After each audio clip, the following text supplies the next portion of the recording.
And President Trump is set to nominate former Oklahoma State Trooper Lance Schroyer as the next director of Immigration and Customs Enforcement.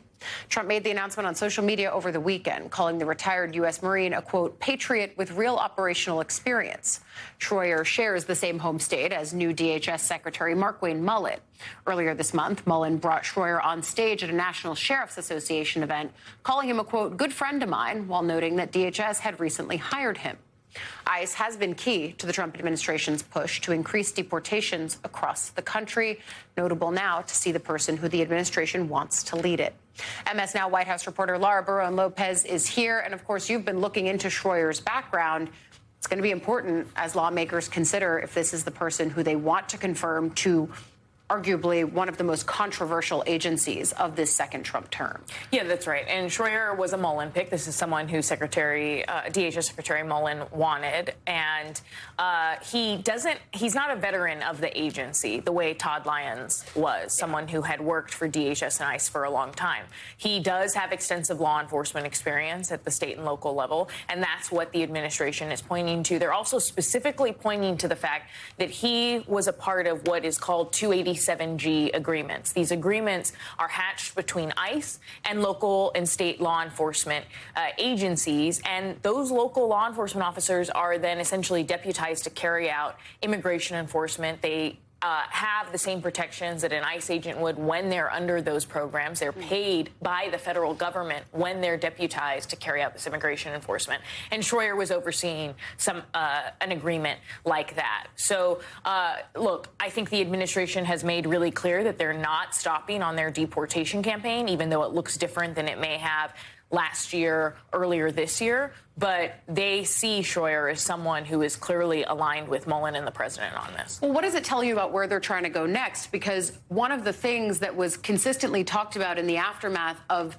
the tragedy and chaos in Minneapolis was the fact that there was a lack of coordination to the degree that the administration wanted with local law enforcement entities across the country. And something Mullin continued to say during his confirmation hearing was, we've got to get better at that. So now that they have someone who can ostensibly help them get better at that, what does the deportation agenda look like, to your mind, going forward? Well, even though he was someone who oversaw an agreement like this between ICE and local law enforcement, that doesn't mean that, you know, blue state governors or cities led by blue mayors and Democratic mayors are going to be okay with this, or that even the law enforcement, the police departments in those cities are going to be okay with hatching those kind of agreements. So not all cities and states across the country are interested in these programs and working with ICE in that way.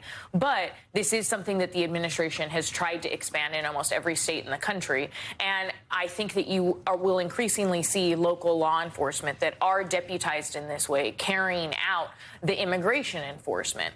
So far, sources across DHS have told me that they don't expect any kind of surges similar to Minnesota or similar to what we saw in Los Angeles and Chicago. But that doesn't mean that they aren't going to go out and try to find as many undocumented immigrants or immigrants who've been recently stripped of legal status as they can, including ones who have no criminal history. And that's the thing. They are going after people with no criminal history or people who very recently may have had protected or legal status. Very counter to the campaign promise that a lot of Trump voters say to me, which is they said they were going to kick out the worst of the worst, people who were actually committing crimes.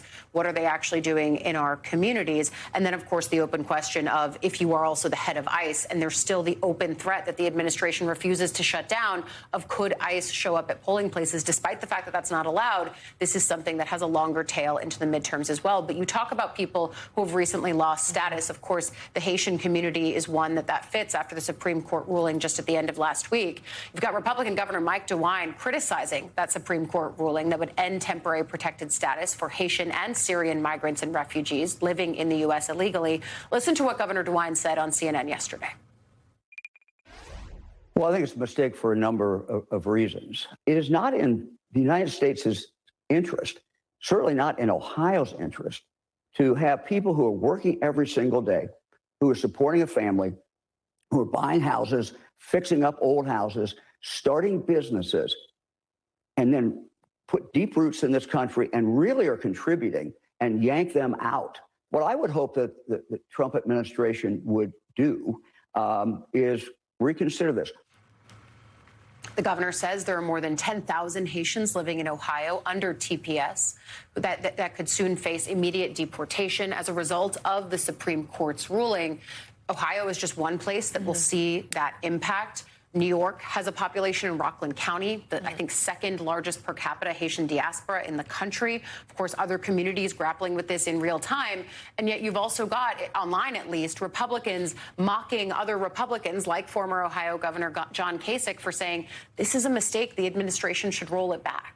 Yeah, the administration is sticking by this, the fact that they went to the Supreme Court, that they sought this. Their argument is that it's temporary, it's not something that is supposed to be permanent, that the president should have the authority to be able to terminate any temporary protected status when he sees fit without judicial review. So this is going to impact more than just Haitians and Syrians. It's going to impact anyone who falls under that 1.3 million that had TPS.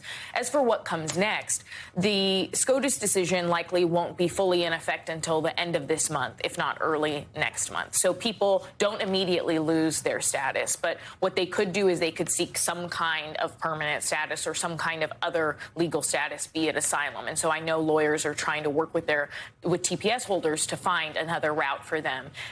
I've talked to TPS holders who say they're not leaving, so that if they were to leave, it would be a death sentence. So they're going to try to find another route, but if not, they may become an undocumented person in the country, working in the country. What was striking is that Secretary Mullen also was getting some flack when he yesterday went on CNN and said that go seek permanent status. And a lot of Republicans, including, talking heads like Laura Ingraham, said in response, no, we don't want these people here anymore, despite the fact that a number of Republicans, whether it's DeWine in Ohio, Mike Lawler in a competitive House district in New York, have said they have helped our community, they have contributed, and they are adding to the economy. And there are serious concerns, too, that if these populations leave, you're going to have gaps in the job market that you cannot fill in places like healthcare that will cause ripple effects throughout the community. And so when we talk about the ways that these folks are embedded members of their community just trying to make a better life, like that is the central tenet here. So we'll, of course, keep tracking that. And if there's any way that the administration backtracks, though I think you're 100% right,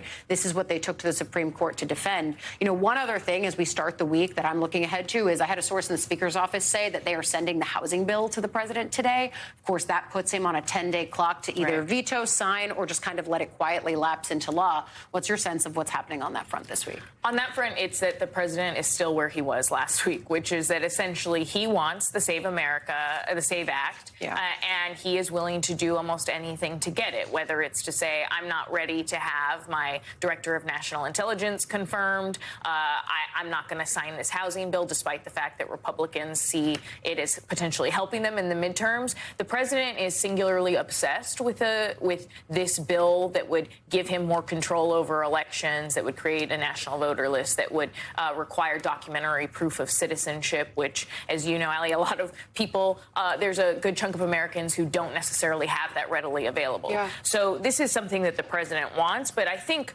what we should also be paying attention to is the strategy that he's deploying around it, which is to flood the zone and flood the ecosystem with as much disinformation as possible about America's election system, which is to repeatedly say, alongside figures like Elon Musk, alongside Stephen Miller, that the elections are rigged in America, without any evidence, and continue that falsehood that he has repeated so many election cycles. And in our next segment, we are going to get into the ways in which, A, the administration is trying to exercise greater control over election systems, but B, the ways in which people like the Speaker of the House and the Vice President are sort of backing up those BS talking points from the White House and the president.